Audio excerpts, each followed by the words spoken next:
Dans cette vidéo, on va faire connaissance donc avec l'organisation d'un cours.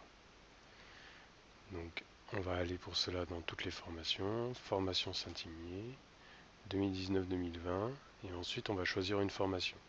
Donc les cours ont déjà été créés pour les formations, donc il en manque encore certaines qui sont en cours, comme les CAP, les BP jeunes, mais sinon pour les bac pro, les BTS et les BP adultes, là, les cours ont déjà été créés. Donc, ils sont soit ordonnés sous forme de par rapport aux capacités pour les BP et les CAP, soit par les modules dans les BTS, soit par matière pour les bacs. Donc, on va aller voir tout de suite comment se constitue un cours. Donc, un cours, on va prendre l'exemple en M5 pour les BTS 2. Donc on arrive sur une page où on va avoir l'entièreté des cours. Donc ici les cours sont répertoriés par module. Donc on va prendre l'exemple du cours M52 biologie. Donc on voit qu'en M52 on a aussi de la connaissance des végétaux, de la gestion différenciée, etc.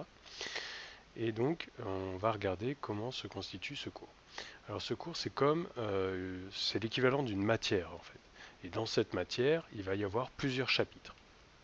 Donc on va avoir là par exemple le premier chapitre qui a été mis sur Moodle, les grands cycles biogéochimiques. On va avoir une introduction qui est un document qui a été déposé. On va avoir un titre qui correspond à ce qu'on appelle une étiquette.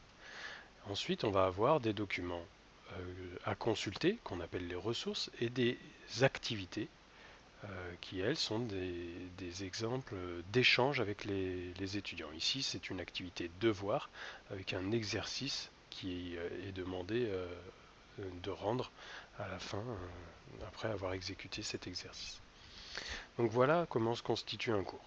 On a donc le chapitre 1, normalement on pourrait écrire chapitre 1, je ne sais pas comment vous construisez vos cours, mais voilà, c'est l'équivalent d'un chapitre. Et ensuite, introduction, grand 1, grand 2, grand 3, etc. L'objectif, c'est de toujours avoir une ressource, donc un document qu'on donne en consultation aux apprenants, et une activité qu'on leur demande de faire. Comme ça, à chaque fois, quand ils rendent l'activité, ça justifie qu'ils ont bien effectué le cours. Voilà. Donc, voilà comment se constitue un cours.